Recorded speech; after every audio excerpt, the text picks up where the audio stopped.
Once upon a time, in a quiet village tucked between two hills, there lived a young girl named Adama. She was only 19, but her beauty could stop time. Her skin was smooth and dark like ripe mango peel, her eyes round and soft like a baby's, and her voice, when she spoke, was gentle and kind, like a stream flowing through dry land. Adama was not just beautiful. She was hardworking. Every morning before the first cockcrow, she would fetch water, sweep the compound, and prepare the morning meal. She lived with her Uncle Ozoamina, and his wife, Aunt Neka, along with their two daughters, Ngozi and Chinyere. Adama's parents had died in a fire when she was just 11. Their house had burnt to the ground while they were asleep. Since then, she had lived under her uncle's roof, if you could call it living. To Uncle Ozoamina and his wife, she was more of a housemaid than a child. "Adama, come and wash these plates now." Aunt Neka would shout even if Adama had just finished cooking. "Adama, you think because people say you're fine, you will open your legs and fly out of my house? Foolish girl," she would hiss with her hand on her waist. But Adama never replied. She had learned silence was safer. If she talked back, she would sleep outside. If she cried, they would say she was pretending. Despite all of this, she remained kind. She greeted elders with respect, helped market women carry their load, and never laughed when others were mocked. That was why suitors started noticing her. It began with simple greetings in the market. Then came the bold ones, rich men from the city who came to the village to find a good village wife. Some came for Ngozi, some came for Chinyere. But after seeing Adama in the kitchen or passing with firewood on her head, their minds changed. "I thought you said your daughters were beautiful," one man whispered to Uncle Ozoamina, not knowing Adama was his niece. "I'm not here for them. I want to know the girl with the calm eyes," another had said, pointing at Adama from his tinted car. That evening, the entire house turned into thunder.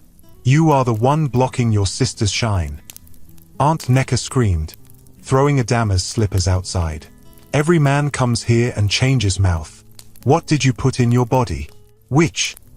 "I don't even talk to them," Adama whispered, tears rolling down her cheeks. "Shut up," Uncle Ozoamina barked. "Don't stand there like a carved stone. Who asked you to talk? Since you have refused to respect yourself, I will make sure you never smell marriage. You will marry a madman if possible." Adama looked up at him slowly, hurt flashing in her eyes. Uncle Ozoamina saw it and slapped her. "Don't look at me like that again. You think you're something because of small beauty? I will show you I'm your father." From that night, everything changed. Aunt Neka no longer let her eat with the family. She locked the bathroom door and told Adama to bathe at the backyard tap. Ngozi and Chinyere mocked her whenever visitors came. "Go and wear your rag. Maybe one rich man will propose again," Ngozi said one evening, laughing as she poured soapy water on the floor Adama had just cleaned. Chinyere joined. "ABIO. Let her parade her hips like she did last time when that politician's son came." Adama said nothing. She bent down again and wiped the floor quietly, but something inside her started to crack. One Saturday afternoon, a stranger came to the house. He had dusty clothes, a wooden walking stick, and a crooked hat pulled low over his face. He looked tired, maybe even injured. The whole neighborhood watched as he limped into Uncle Ozoamina's compound. The man didn't speak much. He only whispered to Uncle, and Uncle's eyes lit up like he had seen treasure. "You're serious? You want to marry her?" Uncle asked the beggar, pretending to whisper. "But you have nothing." "I have enough for someone who is humble," the man replied softly, his voice strange, calm, yet confident. They shook hands like they were sealing a business deal. That night, Uncle Ozoamina called a family meeting. "Adama, sit down," he said. "We have found a husband for you." Adama turned slowly. "Who is he, Uncle?" "You don't need to ask questions. He is willing to take you as you are. No bride price, nothing. Just carry your cursed beauty and go." Ngozi snorted. "Let her ask now. Maybe she wants Dangote's son." "Shut up, all of you," Aunt Neka snapped. We are doing her a favor. In fact, the wedding is in 2 weeks. Adama stared in silence. 2 weeks? Without knowing who he is? Without my consent? You're lucky we're even telling you, Aunt Necker said. We can as well throw you out tonight. Adama didn't sleep that night. She lay on her thin mattress, staring at the zinc roof as wind whistled through the holes. Her heart pounded. Was this her life? To be married off to a crippled stranger while her cousins lived freely? The next day, she saw him again. The beggar. He was sitting by the village square, feeding birds with groundnuts. His clothes were still dirty, but his hands looked clean, his nails trimmed. His posture was not that of a beggar. She looked at him, curious. "Good afternoon, sir," she said shyly. He turned. "Adama," he said softly. "How are you? You know my name. I listened when your uncle shouted it yesterday." She almost smiled. "You're the man I'm to marry." "Yes." She looked down. "Why me?" "Because you're different." She blinked. "Different how?" He smiled, but said nothing. Then he stood, stretched slightly, his back straight for a second, and picked up his walking stick. "See you soon, Adama," he said before walking off slowly. Adama stood there for a long time. That evening, her cousins mocked her again. "I heard you were talking to your beggar husband," Chania teased. Adama said nothing. "You better get used to using leaves. He can't even afford tissue paper," Ngozi added. Still, Adama said nothing. Inside her heart, something was shifting. The shame still hurt. The betrayal still stung. But deep inside, she began to feel a strange kind of peace. Not joy, not happiness, but peace. Like her life was about to change. She didn't know how. She didn't know when. But somehow, she believed it wouldn't end the way they thought. Adama stood in the middle of the compound the next morning, a small basin of soaked clothes in her hand.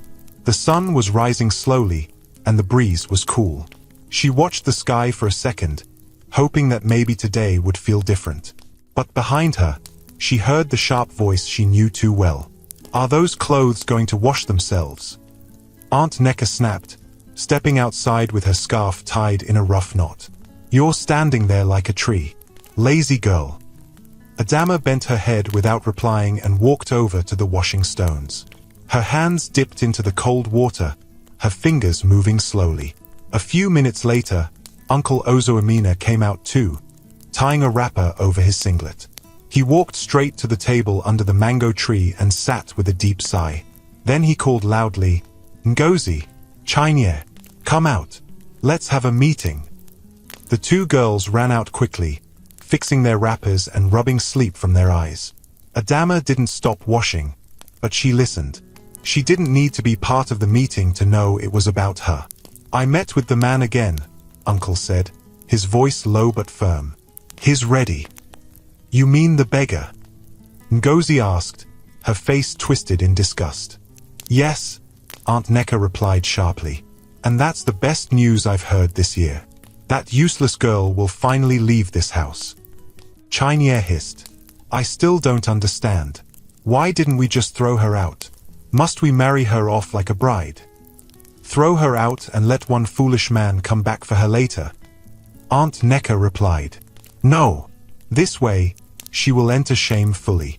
By the time people hear she married a crippled beggar, nobody will ask of her again." Uncle Ozoamina nodded. "That's right. And no man will say we treated her unfairly. Let the village think we gave her a husband out of pity." Adama's hands paused inside the water. They were selling her off like an old pot. She looked up quietly, but nobody was watching her. They were too busy smiling, planning her pain. That evening, the beggar came again. This time, he walked into the compound slowly, limping the way he always did, with his hat pulled down. But he greeted everyone politely. "Good evening, sir," he said to Uncle Ozoamina. "Good evening, Ma. You've come again?" Aunt Necker asked, pretending to smile. "Yes, I came to discuss the arrangements." Adama stood at the far end of the house, her eyes fixed on the visitor. Her hands held a broom, but she wasn't sweeping. "Have you brought what we discussed?" Uncle asked quietly, looking around as if he didn't want the neighbors to hear. The man nodded. "Yes. It's not much, but I brought the token." He opened a small nylon bag and gave Uncle a worn envelope. Uncle opened it fast and counted the cash with his fingers. His eyes brightened. "This is okay," he whispered. "The wedding will be next week Saturday."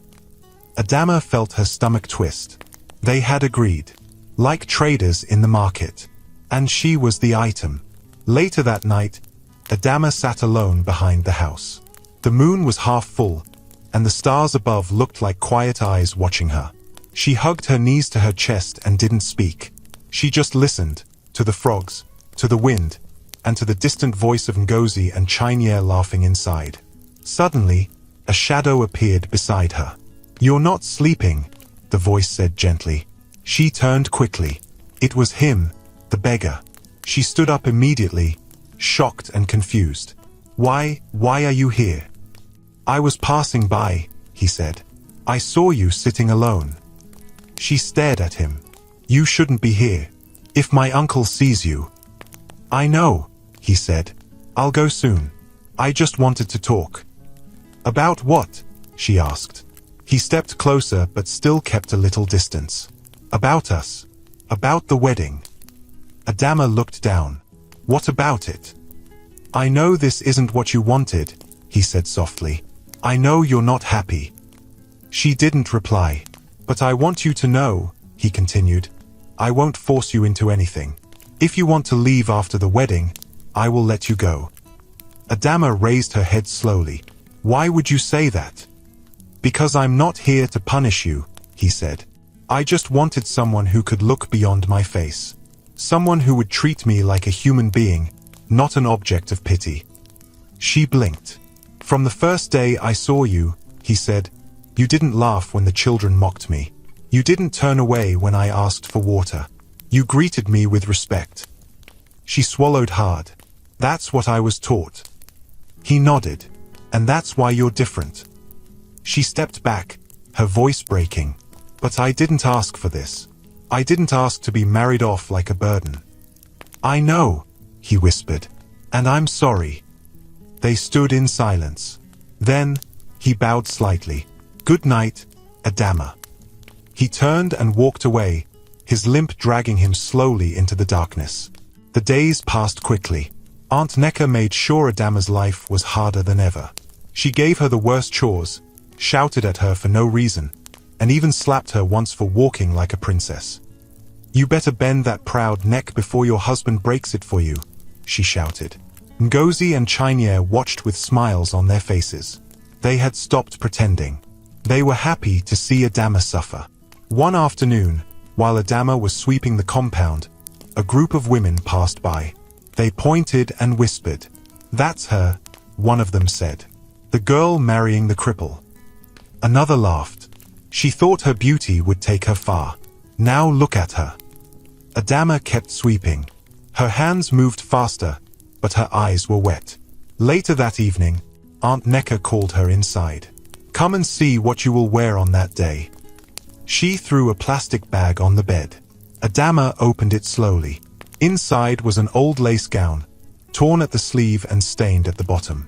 This is not even clean," she said softly. "Do you want me to buy new clothes for a wedding I didn't plan?" Aunt Neka snapped. "Be grateful I gave you something." Adama looked down. "Can I at least fix it?" "Fix what?" Ngozi laughed from the corner.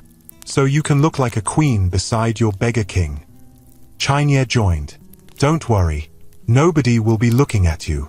They'll be watching to see if your husband will fall on his way to the altar." They burst into laughter. Adama held the bag and walked out quietly. That night, she sat alone again. The gown was beside her, folded on her lap.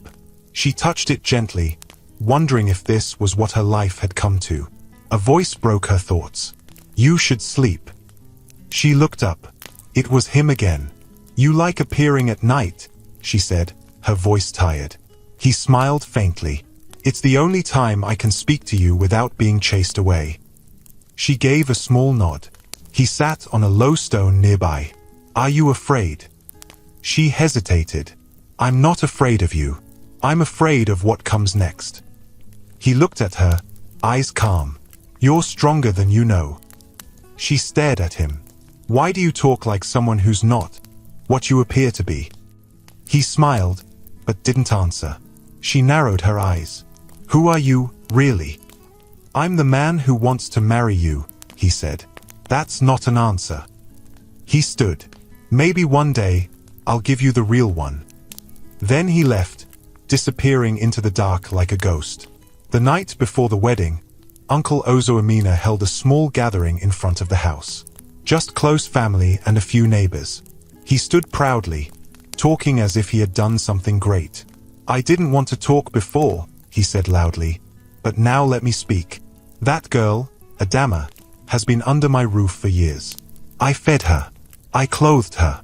And now, I'm giving her to a man who accepts her with her pride. A man who is kind enough to marry her without demanding anything." Some people nodded. Others stayed quiet. "But let this be a lesson," he continued. "Beauty without respect leads to nothing." Adama sat at the side, wearing a plain wrapper and holding her knees. Her face was blank. In her heart, she was waiting for tomorrow. Not with joy, not with fear, but with the kind of silence that comes when you have nothing left to lose. The sky was grey the next morning. Not cloudy enough for rain, but dull enough to match how Adama felt inside. She stood by the water tank behind the house, her hands inside a bowl of soapy water. She was washing her only good wrapper. Her fingers moved slowly, almost as if she didn't want the wrapper to get clean. Maybe if she delayed long enough, the wedding would be cancelled. Maybe something, anything, would happen to stop it.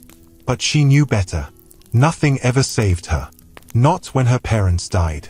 Not when she came to live with Uncle Ozoamina. Not even now. From the window, she heard voices. "Ngozi, bring out the second bench," Aunt Neka shouted. "And tell Chinyere to clean the sitting room. What if guests start arriving early?" Adama continued washing, not bothering to look up. She knew the wedding would be a small one. No decorations. No celebration. Only a few family members and maybe the pastor, if he didn't change his mind last minute. As she spread the wrapper on the line, she noticed something strange. There, across the compound, sitting under the mango tree again, was the beggar. Obinna. He wasn't limping today. He was sitting calmly, reading a book. The cover was black. Thick. It didn't look like something a poor man would carry. Adama paused. She stepped back slightly, trying not to be seen. She tilted her head. Yes, he was turning the pages gently, with the confidence of someone who had read many books before. Why was a crippled beggar reading a hardcover book like a professor? Then, as if he sensed her eyes on him, Obinna looked up. Their eyes met. He didn't panic. He simply closed the book slowly and gave her a small nod. Adama blinked. She turned and walked away, her heart beating faster than it should have. That was not the first time she had noticed something odd. The day before, she had seen him fixing a broken kettle outside the neighbor's house. The kettle had no handle, and its lid was missing. But within minutes, Obinna had tied the lid using a thin metal wire and made it work again. She had watched from a distance, pretending to sweep. And that was not all. 3 days ago, a madman was shouting near the market. Everyone avoided him, but Obinna had walked up to him, whispered something in English, and the man became calm. Completely calm. That moment had stayed in Adama's mind. The beggar could speak fluent English. So who exactly was she marrying? That evening, as the sun started to go down, Adama sat outside peeling cassava for the evening meal. Her fingers moved slowly, and her mind was far away. "Do you think he will faint tomorrow?" Ngozi asked, walking past with a tray of cups. Chinyere giggled behind her. She better pray he doesn't collapse at the altar. Or worse, crawl to her on both knees. They both laughed and walked away. Adama didn't move. But inside her, something was shifting. Her heart was no longer just afraid. It was also curious. Deeply curious. Later that night, as the compound grew quiet, she found herself walking to the back of the house again. And just like before, he was there. Obinna, sitting on the same stone, under the same moon. "You came," he said softly. "I didn't plan to," she replied, her voice low. "But I couldn't sleep." He moved slightly, making space for her. "You can sit if you want." Adama stayed standing. "I saw you reading today." He smiled. "I read a lot." "Where did you learn to speak English like that?" she asked. He paused, then said, "From school." "What kind of school?" "A good one." She crossed her arms. "You keep speaking in circles." "I'm not trying to hide anything from you," he said. "Then who are you?" she asked. "Because I don't believe you're a beggar. You act different. You talk different. You walk different sometimes." Obinna looked at her quietly. Then he said, "Maybe I'm just good at pretending." "That's not funny," she replied. "I didn't mean it as a joke." They stood in silence for a while. Then Adama whispered, "Are you punishing me?" "No," he said quickly. "I would never do that."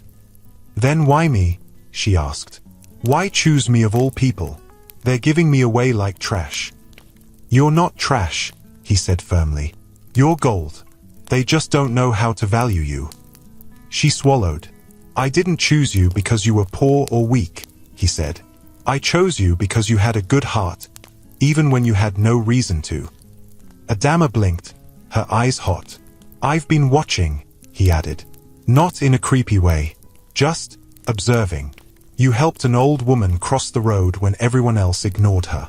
You stopped a boy from killing a lizard because you said, 'Everything deserves to live.' You smiled at me the first day we met.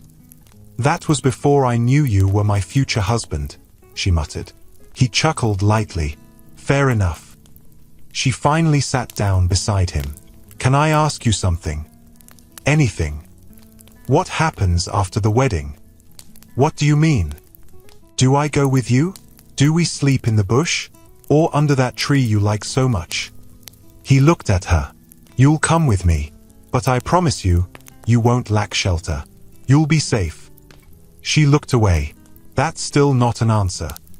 He nodded. "You'll understand everything soon." Adama sighed. "Why do I feel like I'm walking into something big, and I don't even know what it is?" Obinna stood up slowly. "Because you are." He turned to leave but then paused. "Good night, Adama." "Good night." The morning of the wedding came with silence. No drums, no music, no visitors. Only quiet footsteps, hushed voices, and fake smiles. Adama sat inside the small room she had known for years, staring at herself in the cracked mirror. The torn lace gown hung loosely on her shoulders. Aunt Necker had given her old powder to use, and her lips were dry. She looked like a bride that was being punished. Aunt Necker entered.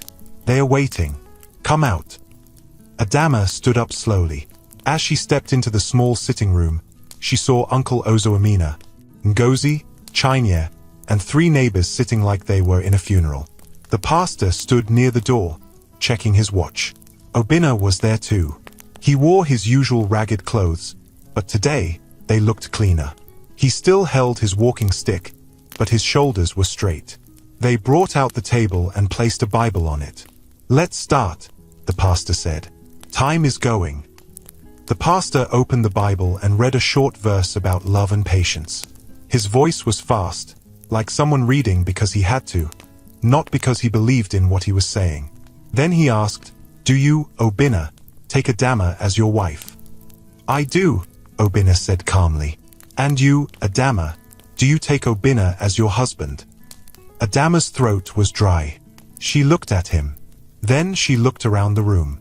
Her uncle's eyes were cold. Her aunt's face was hard. Her cousins were smirking. But Obinna's eyes, they were kind. She whispered, "I do. By the power given to me, I now pronounce you husband and wife," the pastor said quickly. "You may go." That was it. No clap, no cheer, no rice, just silence. Obinna turned to her and said, "Let's go."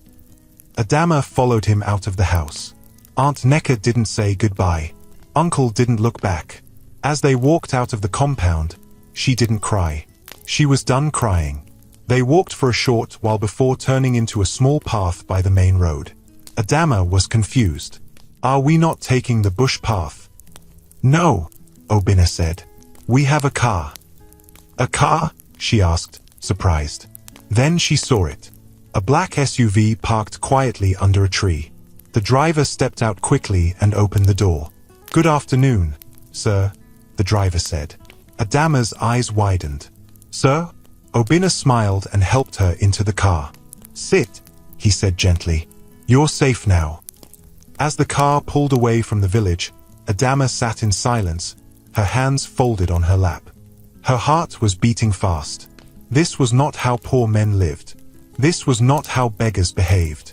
And yet, here she was, sitting beside the same man who had once begged for food at the market, but now had a driver and an air-conditioned car. She turned slowly to him. Obina, she said. Yes. Please tell me the truth. He looked at her. She whispered, Who are you? The SUV moved smoothly along the road, quiet inside but loud in Adama's chest. Her heart kept beating fast, her palms still sweating. She had just said I do to a man she didn't know. A man the whole village believed was poor. But now, they were sitting in a clean, black SUV with air conditioning and a driver who called her husband sir. Adama couldn't hold it anymore. She turned to him again. Obina, please. This doesn't make sense. He turned to her, calm as always. What doesn't make sense? She looked around the car, then pointed. This. The car. The driver. Even the way you're sitting now. He didn't say anything. You are not a beggar, she whispered. You've never been. He smiled softly. I never said I was. Then who are you? Her voice was sharp now. Because I married a beggar today. But the man I'm sitting beside now is not a beggar. He's something else. He looked out the window for a second, then looked back at her. My name is Obina Nwachukwu, but that part is true. Everything else, I had to hide. Adama blinked. Obina Nwachukwu? Wait, why does that name sound? You may have seen it on the news, or on one of the big company boards in Lagos. Adama's mouth slowly opened. No, no, no, no. Yes, he said, gently nodding. I own Nwachukwu Group of companies. She covered her mouth. Wait, that's the company that owns half of the transport stations in the east. He nodded again. Yes. Her eyes grew even wider. And the real estate people in Asaba, and the rice factory in Enugu. You're the one. Yes. Adama leaned back in her seat. Her chest was rising and falling quickly. She wasn't breathing properly. But why? Why did you act like a beggar? Obina looked at her. Because I wanted to know the truth. About you. About your uncle. About everyone around you. Adama shook her head slowly, trying to catch her breath. I don't understand. You will, he said. Let me explain everything. He leaned forward and folded his hands. Many years ago, my father was a businessman too. Your uncle, Ozo Emina, worked with him. Adama's head snapped up. Yes, Obina continued. Your uncle was the middleman in a land deal between my father and a royal family. But he was greedy. He forged signatures, collected the land money twice. By the time my father found out, it was too late. The land was gone, the title was fake, and our name was dragged through the mud. My father lost millions. Adama's mouth stayed open. He got sick not long after, Obina added. The stress killed him. Adama's voice cracked. And my uncle never told anyone. Of course not, Obina said. He kept quiet. Your aunt knew too. She helped him cover it. Tears filled Adama's eyes. So, you came for revenge? Obina shook his head. No, I came for the truth. I wanted to see if anyone in that house still had a clean heart. I went back to the village dressed like a beggar. Limping, dirty, I wanted to see how people would treat me when they thought I had nothing. Adama lowered her head. You were the only one who treated me like a human being, Obina said. You didn't look away. You didn't insult me. You didn't join your cousins to laugh. You gave me water. You greeted me with respect. Adama sniffed, wiping her eyes. I knew then, he continued, you were different. But I had to be sure. So when your uncle offered to sell you off to me, I agreed. Adama looked up again. You agreed to buy me. I didn't buy you, he said firmly. I rescued you. He was going to throw you out anyway. But I wanted to see what choice you would make. Whether you would still say yes, even when you thought I was nothing. She was silent for a long moment. Then she said, so everything was a test. Obina nodded. Yes. She looked out the window. Trees passed by quickly, but her thoughts moved even faster. You were watching me the whole time, she whispered. Testing me. I was hoping for a reason to believe in someone again, he replied. And you gave me that. Adama turned to him. Her voice was low and sharp. You know what hurts the most? What? You were the only person who saw me as a person. Even when I thought you were poor. Even when you limped and wore torn clothes. You still looked at me like I mattered. He swallowed hard. And now I find out, she continued, you're rich, powerful, important, but you never told me. I wanted you to see the real me, he said, before you saw the money. Adama nodded slowly. And now what? We go to our new home, he said, where you'll be safe and respected. She looked down at her hands. They were shaking a little. Will I ever go back to the village? She asked. If you want to, he said. I do. He looked at her. Why? Because they need to see, she whispered. They need to see what God did for me. 1 hour later, the SUV turned into a wide private road. The gates ahead were tall, gold-colored, and shiny. Cameras blinked on both sides. As the car approached, the gates opened slowly. Adama's mouth dropped open. Behind the gate was not just a house. It was a mansion, 3 stories tall. Fountains danced in front of the driveway. Flowers lined every corner of the fence. And servants were already outside, dressed in uniforms, waiting. The car stopped. A man in a suit opened the door. Welcome, sir. Madam, welcome. Adama stepped out slowly, her old wedding lace still hanging loosely on her shoulder. Her sandals were dusty. She looked like someone who had come to beg for food. But they all bowed to her. Good afternoon, madam, they greeted. Obina held her hand gently. Come. She followed him into the house. Marble floors, golden lights, a staircase that looked like it belonged in a palace. Every step she took, she felt like she was dreaming. But it wasn't a dream. This was her new home.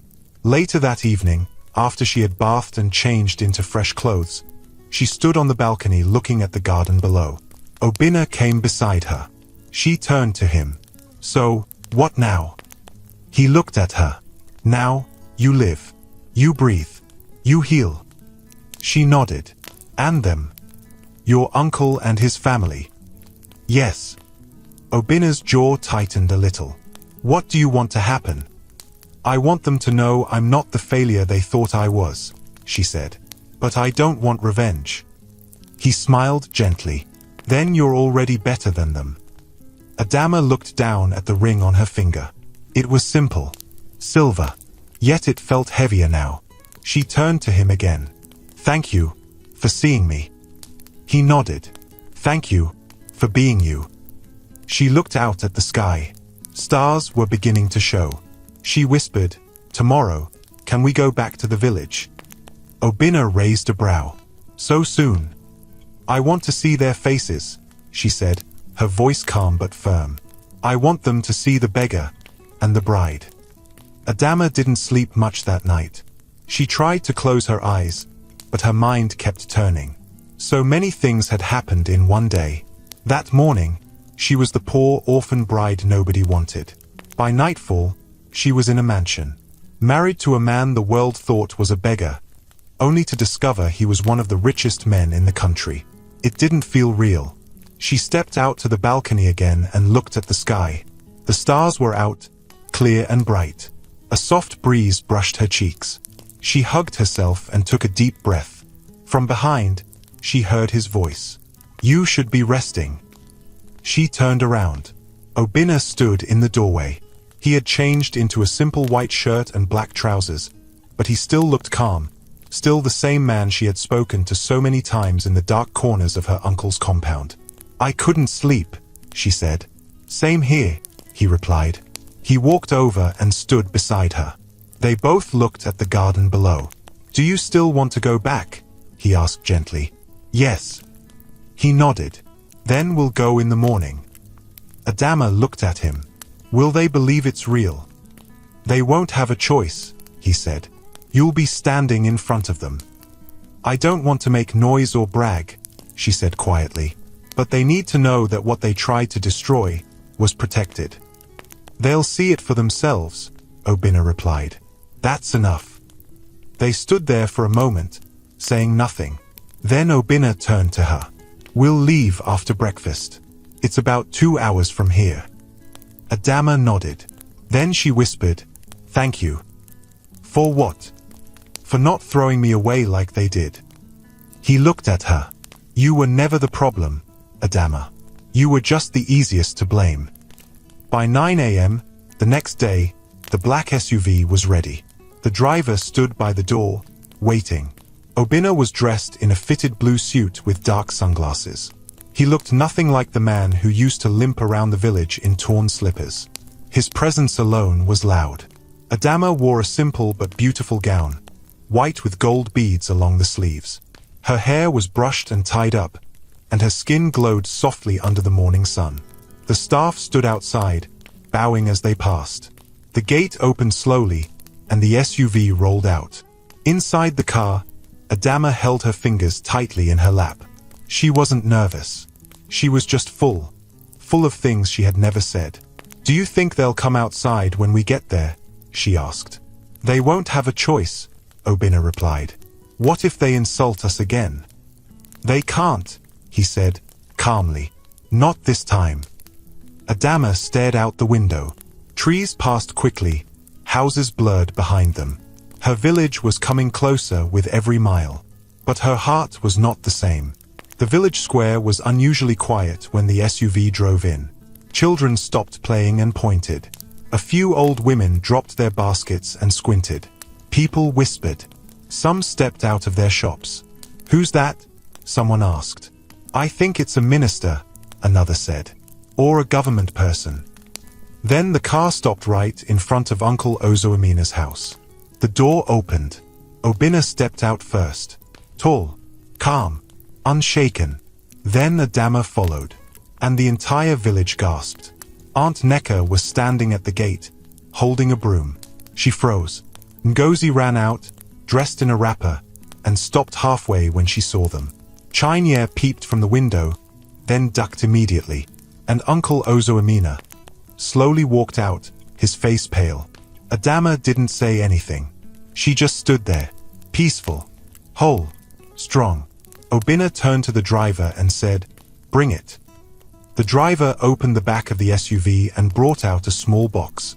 He carried it to Obinna and stepped back. Obinna held the box in both hands and walked toward Uncle Ozoamina. Nobody spoke. The entire street was watching now. Even passers-by had stopped to look. Obinna handed the box to him. "This is for the debt your family owes me." Uncle Ozoamina didn't take it. What is this?" he asked. "It's not money," Obinna said. "It's the truth." Adama stepped forward. She looked her uncle in the eye. "You called me cursed," she said quietly. "You said I would marry a madman. You told the world I was nothing." Nobody moved.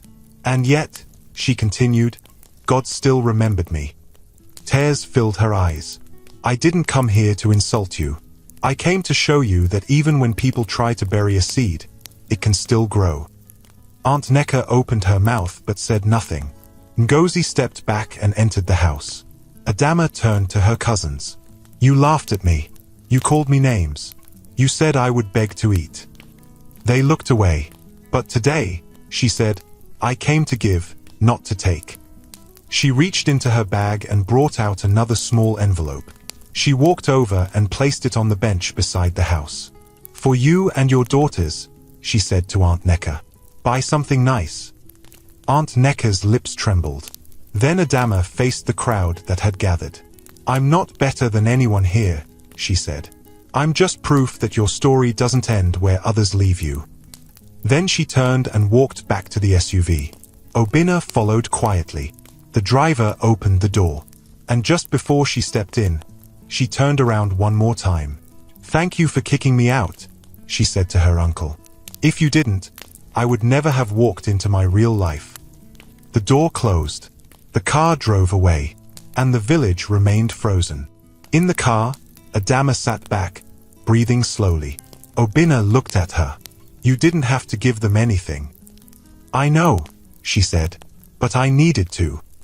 Why? Because if I left them the way they are, she said softly, then I would become like them.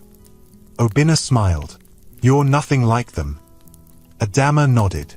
Then she said, thank you for taking me back there. You were the one who faced them, he replied. She turned to him, voice low. You know what I felt when I saw their faces? What? Pity. He was quiet for a moment. Then he said, that means you're free. She looked at the trees passing outside. Now I'm ready, she said. Ready for what? He asked. For whatever comes next. Adama stayed silent for most of the ride back. Her head rested gently on the car window, but her mind was still in the village.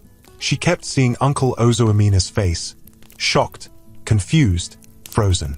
She remembered the way Aunt Necker's lips trembled, and how Ngozi had quickly disappeared inside the house, like a thief caught red-handed. But what stayed with her most was how peaceful she had felt when she said, thank you for kicking me out. That single sentence had healed something deep inside her. Obinna didn't say anything either. He let her process everything in her own way. The only sound inside the car was the soft hum of the engine and the distant chirping of birds outside. After almost 30 minutes of silence, Adama turned to him. Did you know? She asked. Know what? That they were going to treat me that way. Obinna looked straight ahead. I suspected, but I didn't expect it to be that bad. She nodded slowly. I knew they didn't love me, but I didn't know they hated me that much. They hated your light, he said. Some people hate what they can never become. Adama breathed deeply. There were days I almost believed them. Days I thought maybe I really was cursed. You were never cursed, he said calmly. You were just surrounded by people who couldn't see your worth. She looked at him. So, what now? Obinna turned to her. Finally. Now I tell you everything. When they returned to the mansion, lunch was already waiting.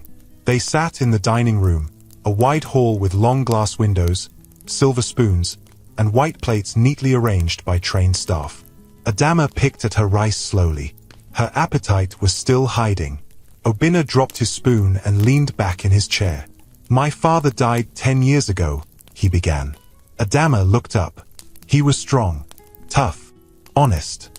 He built our family's business from nothing. Started with a small transport company in Onitsha.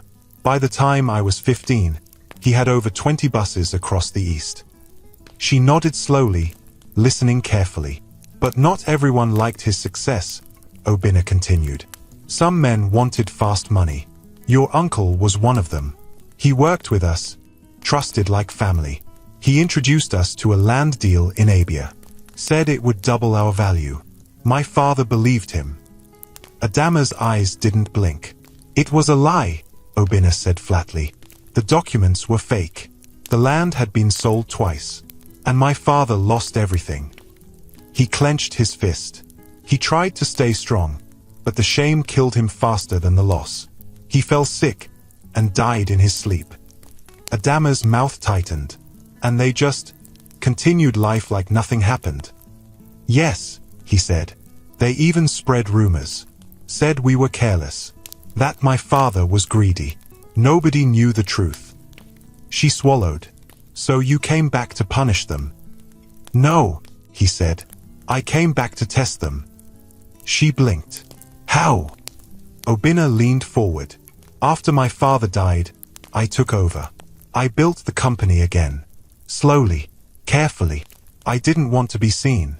I didn't want the spotlight. I wanted to grow in secret. Adama nodded. I dressed like a beggar. Not just in your village. I went to many places.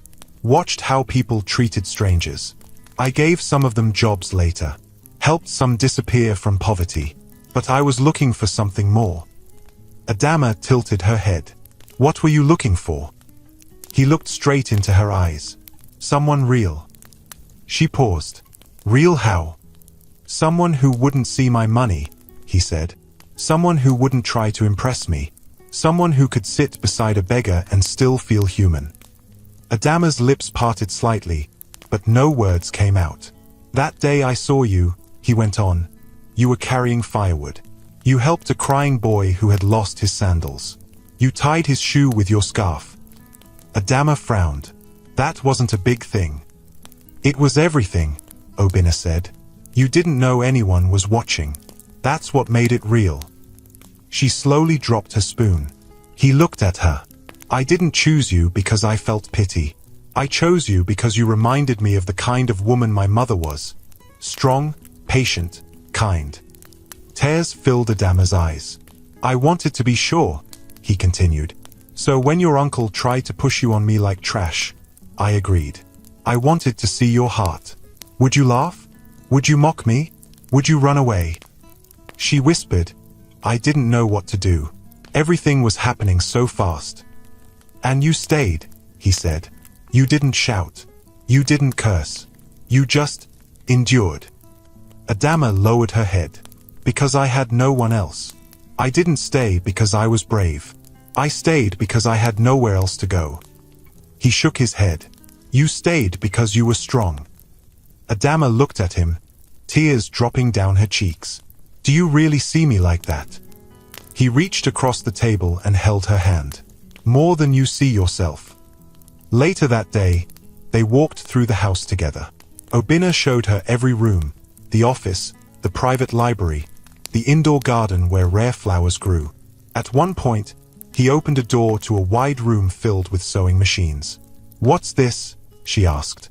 My mother loved tailoring, he said. She used to sew for women in the village even after we became rich. After she died, I opened this place in her name. Adama walked slowly through the room, touching one of the machines. It smells like peace in here. He smiled. That's what it's for. She looked at him. You've been alone for so long. I had to be, he said.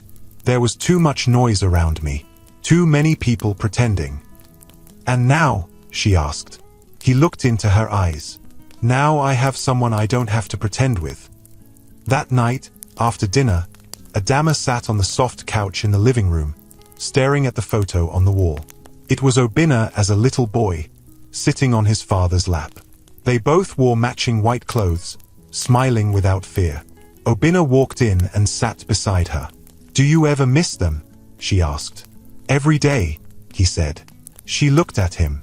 Do you think they'd be proud of you? He nodded slowly. I think so. They sat there in silence for a while. Then Adama said, There's one thing I haven't said. What? I forgive them. Obinna turned to her. Your uncle. All of them, she said. Not because they deserve it, but because I deserve peace. He smiled. That's the most powerful thing anyone has ever said to me. She rested her head on his shoulder. Maybe now, I can really start again. You already have, he said. The next morning, the sun came out bright and proud. It was the kind of morning that made the birds sing louder than usual, like they were trying to share someone's good news. Adama stood by the mirror, brushing her hair gently. The room she now called hers was wide, clean, and filled with soft gold curtains that danced with the wind. But her thoughts were back in the village. Not with pain this time, but with purpose. She had forgiven them, but she hadn't forgotten. Today, they were going to visit a woman's center, a new project Obinna had funded quietly. It was in a nearby town, not far from the village. It trained poor widows, single mothers, and orphans on how to sew, bake, and make money from small things. "Are you ready?" Obinna asked, walking into the room. Adama turned, tying the last part of her gown. "Yes. You look beautiful," he said. She smiled. "Thank you." As they walked down to the car, one of the staff handed Obinna a brown folder. He opened it quickly, flipped through the pages, and then gave a short nod. "What's that?" Adama asked as they entered the SUV. "A surprise," he said, tucking it into his side. Adama raised a brow. "Another one." Obinna chuckled. "This one is special. For later." They arrived at the training center around noon. The women there were already waiting. Most of them had never seen a billionaire in person before, and definitely not one married to a girl they once saw walking to fetch water in worn-out slippers. When Adama stepped out of the SUV, the whole place froze. The women whispered, "That's her. The girl that married the beggar. No, she's glowing. See her dress. See her skin. She looks like a queen." Adama smiled and greeted them all warmly. She shook hands. She hugged. She even sat beside one old woman and helped her measure a piece of fabric. The room came alive. But it wasn't just her beauty or her new clothes that moved them. It was her kindness. The way she looked into their eyes when they spoke. The way she laughed gently at their jokes and didn't act like she was better than them. That was what made them love her. After the visit, as they drove back toward the mansion, Adama looked out the window and whispered, "They treated me like I was one of them." "You are," Obinna replied. "You always will be." She smiled. "I think that's the real blessing. Not the house, not the money, but being able to stand anywhere and still be me." Obinna nodded. "That's what makes you different." Then he reached for the folder beside him and handed it to her. "What's this?" she asked, opening it slowly. "Property documents," he said. "Lands, shops, buildings." Her eyes widened. "What? Why are you giving me these?" "They are yours," he said. "All in your name. Free and clear." Adama stared at him, speechless. "I want you to have your own power," he continued. "Not just wear my name, but stand tall on your own." Tears filled her eyes. "Nobody has ever done anything like this for me." "That's because nobody ever saw your true value," Obinna said. "But I do." She closed the folder carefully and held it to her chest. "Thank you," she whispered. 2 days later, word spread across the village like wildfire.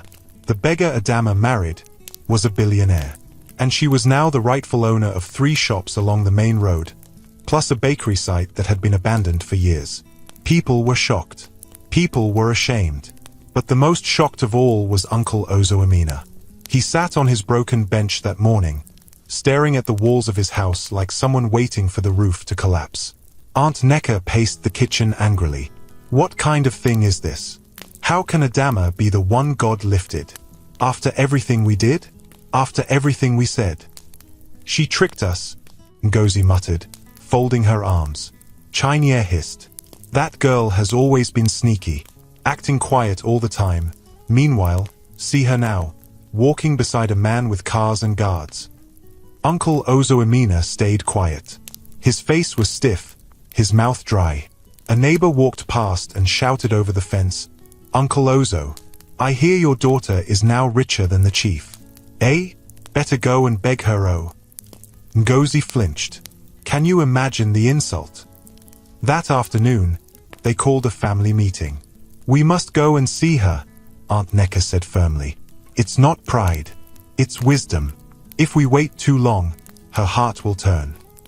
Uncle Ozo Amina said nothing, but deep down, he knew she had every right to ignore them. Still, he wanted something else. He wanted to clear his name. So he wrote a short letter and told a young boy to deliver it to the mansion. Adama was surprised when the boy brought the note. She opened it, read the shaky handwriting, and paused. "What is it?"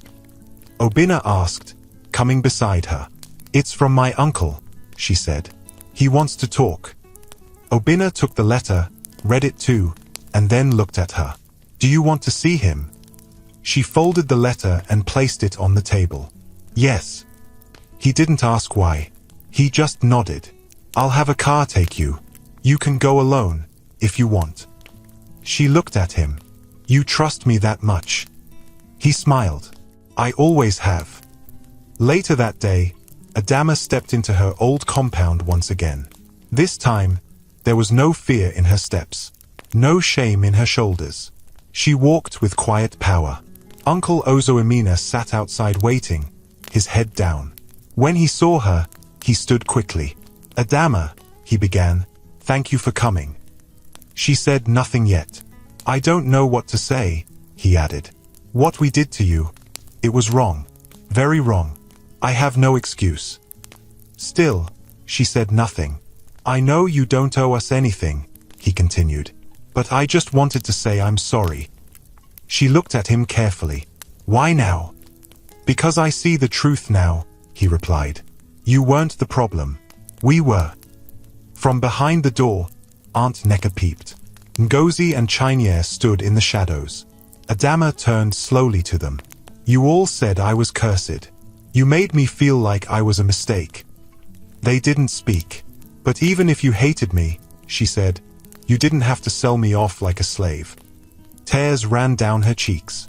"You didn't have to throw me away just because other people saw something good in me." Uncle Ozoemena lowered his head. "I forgive you," Adama said at last. "But don't ever treat anyone the way you treated me. Not even a stranger." She reached into her bag and brought out a small envelope again. "Use this to repair the leaking roof," she told him, "and maybe fix the broken bench." He tried to speak, but she turned and walked away. That night, back in the mansion, Adama sat beside Obinna on the balcony. "I did it," she said. "I know," he replied. "Do you think they'll change?" "Maybe," he said. "Maybe not. But you did your part. That's what matters." She leaned into him, resting her head on his shoulder. "Sometimes, I still feel like I'm dreaming." He smiled. "You're not." "I used to think I would die poor in that house," she whispered. "But now look at you," he said. "You've become the kind of woman people write about." She laughed softly. "Or gossip about." He chuckled. "Either way, you're shining." Adama closed her eyes. And for the first time in her life, she felt whole. It had been 3 weeks since the day Adama returned to her village in glory. 3 weeks since she stood in front of the people who once laughed at her, and showed them that she was no longer the girl they tried to crush. 3 weeks since she forgave the people who broke her. But to Adama, it still felt like yesterday. Not because she was holding on to the pain. No. But because every morning she woke up and saw the woman in the mirror, she smiled. The old Adama was gone. The new Adama had risen, not because of money, not because of fancy clothes, but because she had walked through fire and didn't burn. And now, she wanted to help others find that same light. One sunny morning, she stood in the center of a half-built compound. The cement blocks were stacked neatly. The foundation was strong. The sound of hammers and shovels filled the air. Obinna stood beside her, holding a water bottle. "This will be the women's hostel," she said, pointing. "For those who have no homes." He nodded. "And that side?" "A skill center," she said proudly, "where they'll learn tailoring, soap making, food processing, anything that can help them grow." He smiled. "You've turned your pain into purpose." She looked at him. "Isn't that what life is about?" He said nothing. He didn't need to. The look on his face said everything. Pride, love, respect. Not many people could take wounds and build bridges with them. But she did. Later that week, Adama was invited to speak at a gathering of young girls in the town hall. Most of them were between 13 and 18. Orphans. Poor. Abandoned. Forgotten. When she stepped into the room, there was silence. She didn't wear makeup. She didn't wear gold. She wore a simple white gown and black flats, but her presence filled the room like a calm fire. They clapped, not loudly, but with meaning. When she took the microphone, she smiled gently and said, "My name is Adama. And just like you, I didn't have much." The hall stayed quiet. "I lost my parents when I was 11. I was moved from place to place like a sack of beans. I ate leftovers. I wore old clothes. I slept on torn mats." Some girls lowered their heads. Others wiped their eyes. "But let me tell you what I didn't lose," she continued. "I didn't lose my kindness. I didn't lose my heart." She looked around the room slowly. "People will call you useless. They'll say you're too poor, too quiet, too weak. But listen to me carefully." The room leaned in. "You are not too anything. You are enough." She paused. "You don't need a rich man to save you. You don't need a title to make you important. Just be good. Just stay kind. Help others. Work hard. And when the door finally opens for you, because it will, walk in with your head held high." The whole hall clapped. Some girls stood. One girl ran forward and hugged her. And Adama hugged her back, whispering in her ear, "I believe in you." Later that night, Obinna sat with her on the balcony, both of them sipping tea. "That speech was powerful," he said. "I was just speaking from my heart," she replied. "That's why it worked." She looked at him.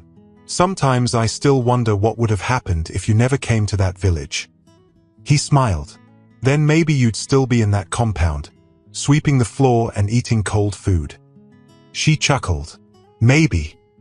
He reached for her hand. "But the truth is, I was always going to find you." She looked at him. "Why?" "Because good hearts always shine," he said, "even if it takes time." She grew quiet. Then she whispered, "I want to go visit my parents."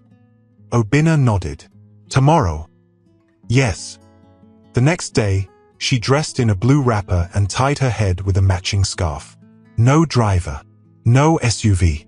Just her and Obinna in a small car. They drove to the edge of the village, where her parents had been buried under a mango tree. The grass had grown tall. The earth was dry, but the spot still felt sacred. She knelt beside the grave and touched the soil. "Mama, Papa," she said gently, "I came to tell you that I made it." Obinna stepped back and gave her space. "I'm not hungry anymore," she whispered. "I'm not sleeping outside anymore. The people who mocked me, they now greet me with respect. But more than that, I'm happy, truly happy." She wiped a tear from her cheek. "Thank you for watching over me. Thank you for teaching me to love others, even when I had nothing. I still carry your words. Every day." She stood slowly. Obinna walked to her and held her hand. They stood there, silent. Then she said, "Let's build a small shelter here, for people to come and rest. Let's plant flowers. Let's make this place beautiful." He nodded. "We will."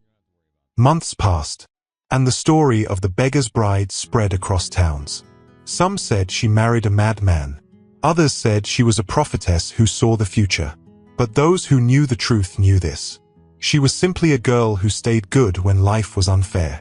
And because of that, she was rewarded. Not just with wealth. Not just with a loving husband. But with peace. And the power to lift others. One afternoon, as she was walking through the new bakery she opened for village women, she stopped beside a young girl kneading dough. The girl looked up nervously. Adama smiled. "What's your name?" she asked.